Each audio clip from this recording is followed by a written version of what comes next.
में आपका स्वागत है। मैं हूं मनोज मानस। खबरों का रुख करेंगे उससे पहले देख लेते हैं इस वक्त की हेडलाइंस। दूध में हरक सिंह और हरीश रावत के बीच छिड़ी जुबानी जंग में दिखे एक साथ सोशल मीडिया पर हो रहे वायरल। बाबा केदार के दर्शन को पहुंचे केंद्रीय मंत्री जीतन राम मांझी, रुद्राभिषेक कर लिया आशीर्वाद। कराली में वैली ब्रिज बनाने में लापरवाही, सीएम धामी का एक्शन, 4 इंजीनियर निलंबित।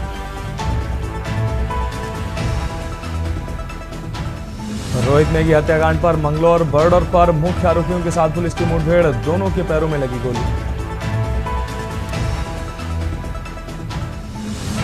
उत्तराखंड में जमीन धोखाधड़ी में फिर सामने आई खाकी की संलिप्तता, दारोगा सुमेर सिंह लाइन हाजिर, एसपी देहात 15 दिन में पेश करेंगे रिपोर्ट। और हल्द्वानी में रूट डायवर्जन, ईद पर नैनीताल में की नो एंट्री।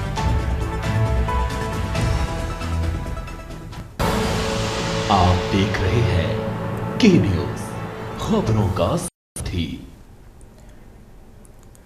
और अब खबरें विस्तार से। उत्तराखंड की राजधानी देहरादून में फिर एक बार यूसीसी कानून के प्रावधानों को लेकर विरोध शुरू हो गया। आपको बता दें, बार एसोसिएशन देहरादून के अध्यक्ष मनमोहन कंडवाल और सचिव राजवीर सिंह द्वारा एक प्रेस वार्ता का आयोजन किया गया, जिसमें उत्तराखंड सरकार द्वारा लागू यूसीसी के अंतर्गत विवाह पंजीकरण एवं वसीयत पंजीकरण का कार्य यूसीसी, आपको बता दें, सीएससी सेंटर आदि में किया जा रहा है।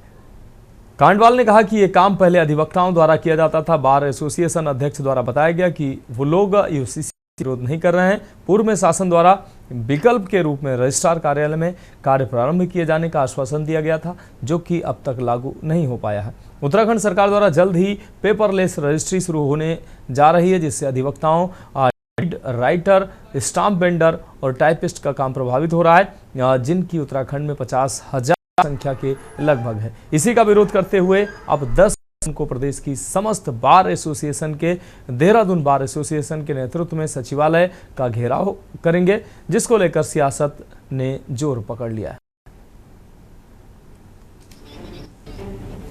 उत्तराखंड में यूसीसी कानून लागू होने के चलते विवाह रजिस्ट्रेशन एवं जमीनों की रजिस्ट्री आदि कार्यों से अधिवक्ताओं को अलग कर दिए जाने से नाराज राजधानी देहरादून के अधिवक्ताओं ने 10 जून को सचिवालय घेराव का आह्वान किया। देहरादून बार एसोसिएशन के अध्यक्ष मनमोहन कंडेवाल की अगुवाई में अधिवक्ताओं ने साफ तौर पर कहा है कि सरकार ने यूसीसी में कई प्रावधान अधिवक्ताओं के हितों पर चोट करने वाले किए हैं, जिनसे अधिवक्ताओं और उनसे जुड़े खास तौर पर मुंशी, टाइपिस्ट और कई अन्य पर कुठाराघात हुआ है। उनका कहना था कि जिस तरह से सरकार ने जमीनों की रजिस्ट्री और शादी विवाह के पंजीकरण के कार्य को सब रजिस्ट्रार से हटाकर ग्राम पंचायत के अधिकारियों को सौंप दिया है, वे अधिवक्ताओं के साथ साथ आम जन के लिए भी घातक हैं। जब तक इन प्रावधानों में बदलाव नहीं किया जाता, तब तक अधिवक्ताओं कार्य बहिष्कार और घेराव करते रहेंगे। सबसे बड़ी बात है, हमारा वसीयत को लेके है जो कि हो नहीं पा रही है, और कोई हो भी रही है तो वो रिजेक्ट हो जा रही है। दूसरा हमारा विवाह पंजीकरण को लेकर के है कि विवाह पंजीकरण भी बड़ी दिक्कतें पैदा कर रही है, और रजिस्ट्री के सामने वसीयत के सामने सबसे बड़ी दिक्कत ये है कि कोई आदमी बोल नहीं पाता तो उसकी वसीयत भी नहीं हो सकती। हमारा यूसीसी को लेकर विरोध नहीं है, और जिस तरीके से सौतेला व्यवहार अधिवक्ताओं के साथ किया जा रहा है, रोजी रोटी में संकट उत्पन्न हो रहा है, हमारा उस चीज़ को लेकर विरोध है। इसीलिए हमारा 10 तारीख को सचिवालय का घेराव है। जो मैरिज रजिस्ट्रेशन में वसीयत आज हो रही है सीएससी सेंटर गलियों में या साइबर कैफे में, इस कार्य को पूर्व में अधिवक्ता करते थे। इस समय उनमें लगभग 27,000 अधिवक्ता पंजीकृत हैं, 10,000 के लगभग स्टाम्प बेंडर और 12,000 के लगभग टाइपिस्ट और ड्यू राइटर, लगभग 50,000 लोगों का कार्य हुआ है।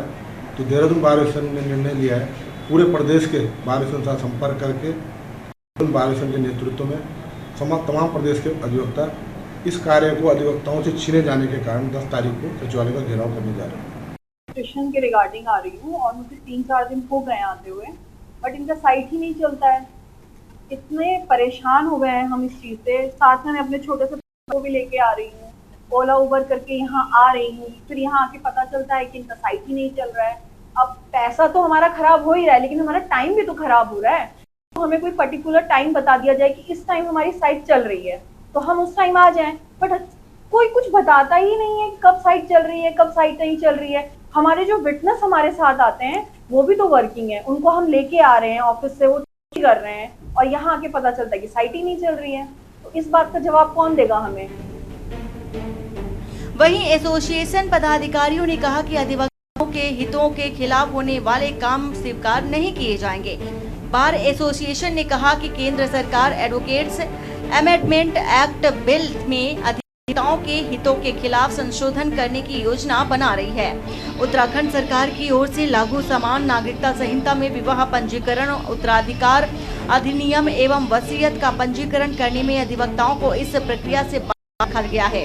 रजिस्ट्री की पेपरलेस और ऑनलाइन करने की सरकार की योजना है जो अधिवक्ताओं के हितों के खिलाफ है, जिसको लेकर अधिवक्ताओं के हितों की हर हाल में रक्षा की जाएगी। जो संशोधन लागू किए गए हैं या जिन्हें लाने की तैयारी है, उससे अधिवक्ताओं को बाहर रखने से भविष्य में आम लोगों के सामने कई दिक्कतें भी आएंगी। अधिवक्ता हितों के साथ ही यह लड़ाई आम आदमी के लिए भी लड़ी जा रही है। विपक्षी पार्टियां वकीलों के समर्थन में आ गई हैं। अब आंदोलन के लिए बाध्य हो रहे हैं क्योंकि अधिवक्ता लंबे समय से सरकार से अपनी मांगे रख रहे थे। सरकार ने कई बार उनकी मांगों पर विचार करने का आश्वासन भी दिया, लेकिन उसके बाद भी उनकी मांगे नहीं मानी गई। जिस तरीके से यूसीसी रजिस्ट्रेशन के बाद वकीलों का काम कम हो गया है, जिस तरीके से जो है रजिस्ट्रियां अब ऑनलाइन होगी, वकीलों की भूमिका उसमें सीमित कर दी गई है, तो इसको लेकर के वकील आक्रोशित हैं क्योंकि उनकी रोजी रोटी का सवाल है। उनके बच्चे कैसे पढ़ेंगे, कैसे आगे बढ़ेंगे, इसकी चिंता सरकार को करनी चाहिए और वकीलों से बातचीत करके जो है बीच का रास्ता निकालना चाहिए। लेकिन ये सरकार जो है तानाशाही जो है काम करती है, ये किसी से भी जो है बातचीत नहीं करती है। प्रदेश में बेरोजगार पहले से ही जो है आंदोलनरत रहे, धरने पर बैठने के लिए मजबूर हैं, सरकार उनसे बात नहीं कर रही है। जिस तरीके से प्रदेश में बेटियां असुरक्षित हैं, मातृशक्ति लगातार आंदोलन कर रही है, सरकार वहाँ भी संवाद का रास्ता नहीं अपना रही है। दल का स्पष्ट मानना है कि जहाँ जहाँ पर भ्रष्टाचार होने की संभावना हो वहाँ पर हम विरोध करते हैं। यहाँ पर जो अधिवक्ताओं की मांग है वो जायज़ है, उचित है, तो उत्तराखंड क्रांति दल उनको साथ देने के लिए आगे आएगा।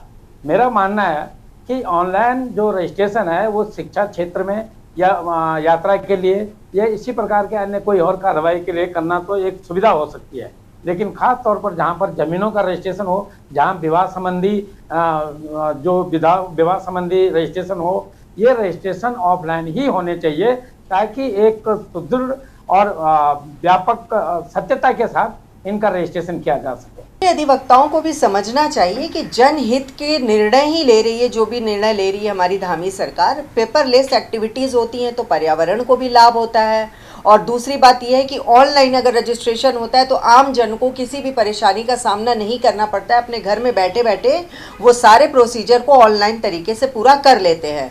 तो अधिवक्ताओं को इन सब चीज़ों को समझना चाहिए और समझते हुए ही कार्य करना चाहिए, क्योंकि हमारे लिए सर्वोपरि हमारी आम जनता है, जो कि उनकी सहूलियत का ध्यान रखना हमारी सर्वोपरि जिम्मेदारी है। क्योंकि देवतुल्य जनता के आशीर्वाद से ही हम आज भारतीय जनता पार्टी का परचम लहरा रहा है पूरे उत्तराखंड में, और अपितु उत्तराखंड में नहीं हर जगह हमारी भारतीय जनता पार्टी का परचम लहरा रहा है। सब चीज़ों को देखना चाहिए, समझना चाहिए, क्योंकि जनहित के मुद्दों के लिए वकील हमेशा आगे रहते हैं। तो मैं आपके चैनल के माध्यम से उनसे यही अपील करूंगी कि जनहित के होने वाले कार्यों को समझना चाहिए और उसको समझते हुए ही आगे की कार्रवाई करनी चाहिए। एक तरफ प्रदेश में यूसीसी लागू होने से पहले और लागू होने के बाद भी विवाद खत्म होने का नाम नहीं ले रहा। कुल मिलाकर अगर अब तक की बात करें तो यूसीसी में लागू हो चुका है और भाजपा सरकार इसको बड़ी उपलब्धि भी मान रही है। वहीं अधिवक्ता वर्गों में यूसीसी कानून लेकर खासी नाराजगी साफ तौर पर देखने को मिल रही है। एक तरफ उनको अपनी रोटी का संकट सता रहा है, वहीं आम जनता के लिए भी पंजीकरण कराना बेहद मुश्किल हो रहा है। अब ऐसे में सरकार जल्द ही बीच का कोई उपाय निकाले ताकि व्यवस्था को दुरुस्त कर सके, नहीं तो अधिवक्ताओं के बीच बढ़ रहा यह विरोध कहीं उग्र न हो जाए। Uttarakhand desk report. अब रुक करेंगे अगली खबर का। आपको बता दें, उत्तराखंड के मुख्यमंत्री पुष्कर सिंह धामी ने आज चमोली जिले के चेपड़ो सौर स्थल पर उत्तराखंड के पहले अशोक चक्र विजेता शहीद भवानी दत्त जोशी को श्रद्धांजलि दी। मुख्यमंत्री धामी ऑपरेशन सिंदूर की सफलता और सैनिकों के सम्मान में निकली तिरंगा यात्रा में भी शामिल हुए। मुख्यमंत्री ने दीप प्रज्वलित कर शौर्य महोत्सव का शुभारंभ किया। इस दौरान विधानसभा अध्यक्ष ऋतु खंडूरी ने भी शौर्य महोत्सव कार्यक्रम में शिरकत की। शौर्य महोत्सव में मुख्यमंत्री को स्मृति चिन्ह और शॉल ओढ़ाकर उनका स्वागत किया गया। मुख्यमंत्री धामी ने अशोक चक्र विजेता शहीद भवानी दत्त जोशी की शहादत पर गर्व जताते हुए ऑपरेशन ब्लू स्टार में योगदान को याद किया। वहीं मुख्यमंत्री ऑपरेशन सिंदूर की सफलता पर भारतीय सेना पर गर्व जताते नजर आए। उन्होंने कहा कि भारतीय स्वदेशी मिसाइलों ने ऑपरेशन सिंदूर में अपना दमखम दिखाया। मुख्यमंत्री धामी ने थराली विधायक भूपाल राम टमटा दिए मांग पत्र पर कार्रवाई करने का भरोसा देते हुए शौर्य स्थल और शहीद भवानी दत्त जोशी स्मारक का सौंदर्यीकरण कराने की घोषणा की।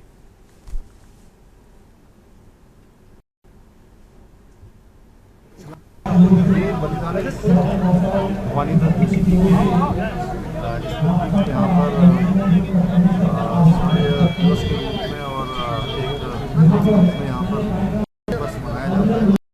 ये मेले इस प्रकार के बलिदानियों के जो विशेष अवसरों पर मनाए जाते हैं और हमारी आने वाली युवा पीढ़ी को बहुत प्रेरणा देने का काम करते हैं, जिससे उनके अंदर हमारे नौनिहालों के अंदर राष्ट्रभक्ति का संचार होता है, देशभक्ति का संचार होता है, देश की सेना के प्रति सम्मान बढ़ता है। ऐसे मेलों को हम लोग प्रोत्साहित करें ताकि हमारा राज्य सैनिक बाहुल्य राज्य और देश की सीमाओं पर हर भारतीय सैनिक में से एक सैनिक हमारे जो उत्तराखंड का है, हम उनको नमन करते हैं। और आज हमारी सेनाओं का जिस प्रकार से मनोबल हो रहा है अभी ऑपरेशन सिंदूर में। बढ़ेंगे अगली खबर। हल्द्वानी में नवनिर्मित श्री कालू सिद्ध मंदिर का कल 7 जून को मुख्यमंत्री पुष्कर सिंह धामी के द्वारा उद्घाटन किया जाएगा, जिसको लेकर प्रशासनिक स्तर पर तैयारियां पूरी कर ली गई हैं। श्री कालू मंदिर की प्राण प्रतिष्ठा को लेकर पंडितों द्वारा मंत्रोच्चारण का कार्य शुरू कर लिया गया है। वहीं नवनिर्मित मंदिर में 3 दिनों तक प्राण प्रतिष्ठा के लिए मंत्रोच्चारण का कार्य किया जाएगा। आपको बता दें कि श्री कालू सिद्ध मंदिर हल्द्वानी में चल रहे सड़क चौड़ीकरण को लेकर के दायरे में आ गया था।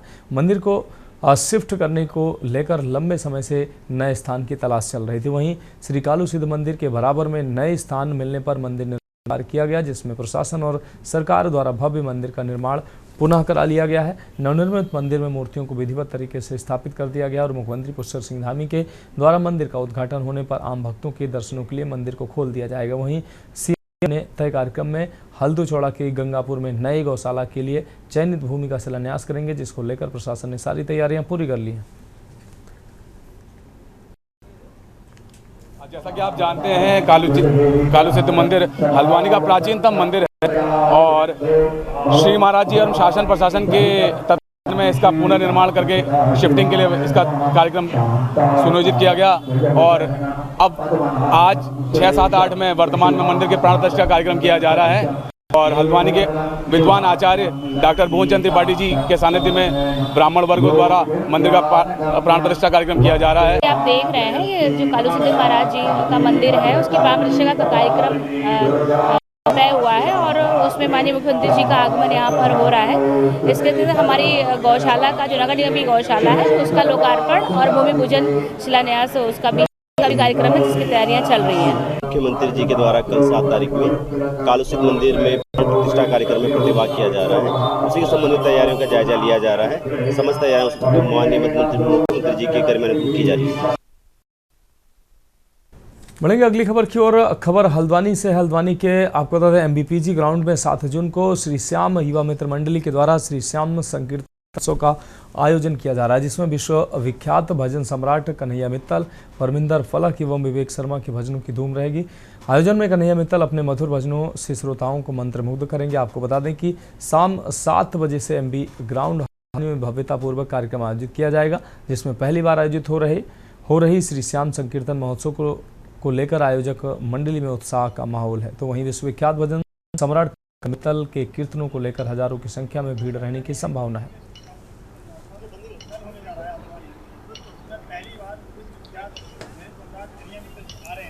श्री श्याम देखिए, कल 7 जून को तृतीय श्री श्याम संकीर्तन महोत्सव होने जा रहा है, जो कि अपना MB ग्राउंड में होगा, जिसमें विश्व विख्यात भजन सम्राट कन्हैया मित्तल जी, परमिंदर फलक जी और अपने हल्द्वानी के विवेक पंडित कार्यक्रम में रहने वाले हैं। और इसमें एक खास बात विशेष ये है कि जो खाटू मंदिर से पुजारी जी आ रहे हैं, निज मंदिर पुजारी महेंद्र चौहान जी भी इस कार्यक्रम में रहने वाले हैं। और साथ साथ सुबह का इसमें एक निशान यात्रा का कार्यक्रम हम हर साल रखते हैं, जो कि लटुरिया बाबा मंदिर से प्रारंभ होगा और बाया कालाडूंगी चौराहा होते हुए अपना मुखानी खाटू मंदिर पर यात्रा ज़्यादा हर्ष का विषय है और बधाई पात्र हैं श्री श्याम युवा मित्र मंडल, जो कि विगत 6 महीनों से इस कार्यक्रम की तैयारी में लगे हैं। और हल्द्वानी का बहुत ही सौभाग्य है कि बहुत ही भव्य और दिव्य दरबार कल दिनांक 7 जून 2025 को एमबी इंटर कॉलेज ग्राउंड में सजने के लिए जा रहा है। विगत 2 वर्षों ये कार्यक्रम उत्थान मंच हल्द्वानी में हुआ था और इस बार यह कार्यक्रम एमपी ग्राउंड हल्द्वानी में होने के लिए जा रहा है, क्योंकि इसका मुख्य कारण है कि देश के विख्यात सुप्रसिद्ध गायक कलाकार श्रीमान कन्हैया मित्तल जी का आगमन कल हमारे हल्द्वानी शहर में हो रहा है और इस बात की समस्त नगरवासियों को प्रसन्नता है। बाबा का भव्य दरबार सजेगा, सुंदर 56 भोग, अखंड ज्योति, पुष्प वर्षा के साथ कार्यक्रम की शुरुआत होगी। और तो खबरों में वक्त एक ब्रेक का, जल्द हाजिर होंगे। आप देख रहे हैं के न्यूज, खबरों का सारथी।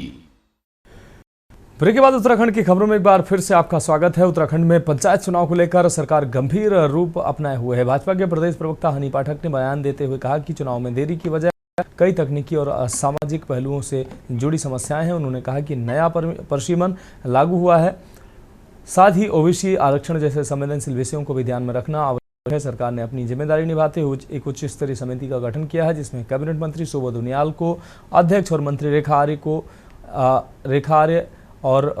आर्य बहुगुणा को सदस्य बनाया गया है। यह समिति सभी पहलुओं जैसे आरक्षण, परिसीमन और कानूनी दायरे को ध्यान में रखते हुए अपनी रिपोर्ट तैयार करेगी। हनी पाठक ने स्पष्ट किया है कि अंतिम निर्णय राज्य निर्वाचन आयोग का होगा, लेकिन सरकार पूरी गंभीरता से प्रक्रिया को पारदर्शी और न्यायोचित बनाने में जुटी है।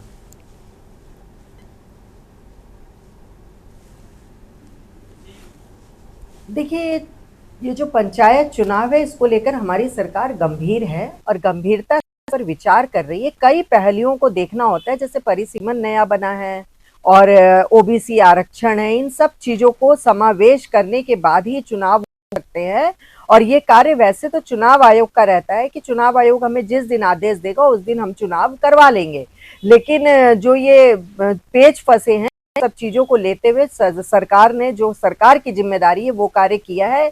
एक उप समिति का गठन किया है, जिसमें अध्यक्ष हमारे श्री सुबोध उनियाल जी कैबिनेट मंत्री रहेंगे। सदस्य के रूप में हमारी कैबिनेट मंत्री श्रीमती रेखा जी हैं और बहुगुणा जी हैं। तो ये सभी लोगों को, सब लोग ये सब चीजों पर विचार करेंगे।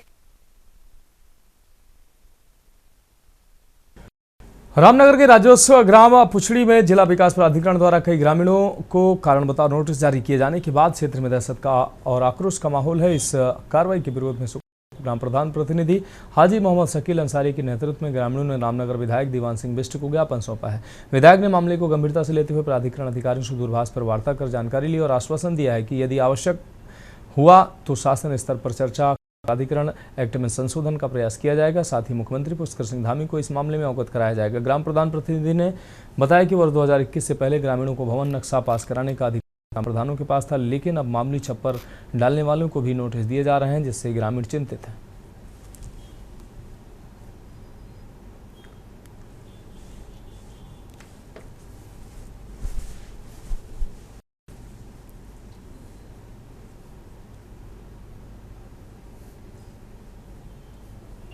ग्राम पुछड़ी में लगभग 150 लोगों को जो है कारण बताओ जारी किए गए हैं।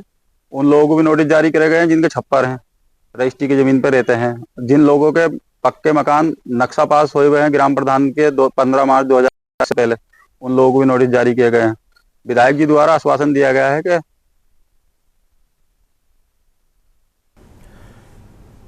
उत्तराखंड हाईकोर्ट ने नैनीताल में राज्य प्रदूषण बोर्ड द्वारा सील किए गए स्लॉटर हाउस के दायर जनहित याचिका पर सुनवाई करते हुए खंडपीठ के मामले में जिलाधिकारी नैनीताल से 24 घंटे के भीतर सील किए गए स्लॉटर हाउस पर निर्णय लेने को कहा है। आपको बता दें कि नैनीताल के इस्लामिया मुस्लिम बोर्ड के उच्च न्यायालय में जनहित याचिका दायर कर कहा कि लोगों की शिकायत के बाद राज्य प्रदूषण नियंत्रण बोर्ड द्वारा लगभग एक सप्ताह पूर्व नैनीताल के तलीताल स्थित स्लॉटर हाउसों को सील कर दिया गया। तब से स्लॉटर बंद पड़े हुए हैं। याचिकाओं में कहा गया है कि ईद के त्यौहार को देखते हुए 3 दिनों के लिए स्लॉटर हाउस को खोला जाए, ताकि स्लॉटर हाउस में जानवरों की कुर्बानी दी जा सके।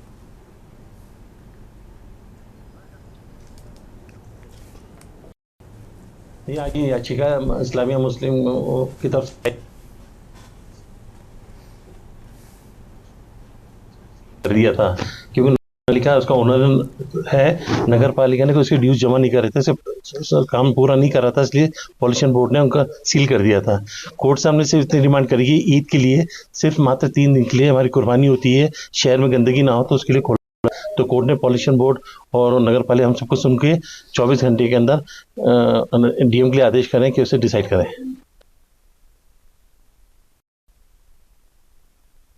हरिद्वार में अपनी ही बेटी का यौन शोषण कराने के आरोप में बीजेपी महिला मोर्चा की पूर्व पदाधिकारी की गिरफ्तारी ने बड़ा राजनीतिक बवाल खड़ा कर दिया है। मामले में सामने आने के बाद महिला को पार्टी की प्राथमिक सदस्यता से निष्कासित कर दिया गया। इस मुद्दे को लेकर कांग्रेस प्रदेश संगठन उपाध्यक्ष सूर्यकांत धस्माना ने प्रेस कॉन्फ्रेंस कर बीजेपी पर तीखा हमला बोला। उन्होंने कहा कि इस घटना ने उत्तराखंड को शर्मसार कर दिया और ये भारतीय संस्कृति व नारी सम्मान पर। उन्होंने आरोप लगाया कि आरोपी महिला के संबंध भाजपा के शीर्ष नेताओं तक हैं और इस मामले की उच्च स्तरीय जांच होनी चाहिए। कांग्रेस ने ऐलान किया है कि वह प्रदेश भर में चलाकर जनता को भाजपा के कृत्यों को अवगत कराएगी और अब उनका नारा होगा भाजपा नेताओं से बेटी बचाओ।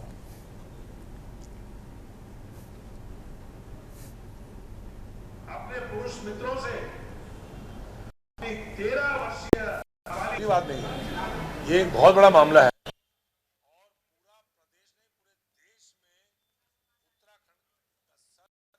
हुआ हमें इस बात का अफसोस है कि राज्य में सत्ताधारी दल के तमाम नेता मैं इसलिए कह रहा हूं कि एक प्रकरण हो तो हम एक व्यक्ति के लिए कहें कि साहब एक व्यक्ति खराब है तो पूरी पार्टी को क्या दोष दें।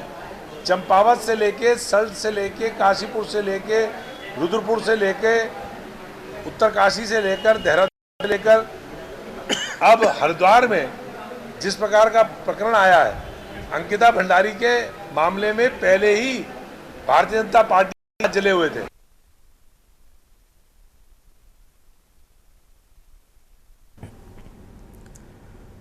विकासनगर विधायक मुन्ना सिंह चौहान ने आज नगर क्षेत्र में निर्माणाधीन पेयजल एवं सीवरेज योजना का निरीक्षण कर कार्य की प्रगति और गुणवत्ता का जायजा लिया है। बरसात के मौसम को देखते हुए उन्होंने संबंधित विभाग व निर्माण कंपनी को आवश्यक दिशा निर्देश दिए हैं ताकि नागरिकों और राहगीरों को किसी तरह की परेशानी न हो। शहरी विकास विभाग द्वारा आपको बता दें USDA योजना के तहत विकासनगर में करीब 400 करोड़ रुपए की लागत से पेयजल और सीवरेज योजना का काम चल रहा है। इस योजना के तहत पुराने सीवरेज सिस्टम को बदला जा रहा है और पेयजल टैंक बनाकर जल आपूर्ति व्यवस्था को बेहतर किया जा रहा है। विधायक ने कहा कि योजना की निगरानी लगातार की जा रही ताकि लोगों को लंबे समय से चली आ रही समस्याओं से राहत मिल सके।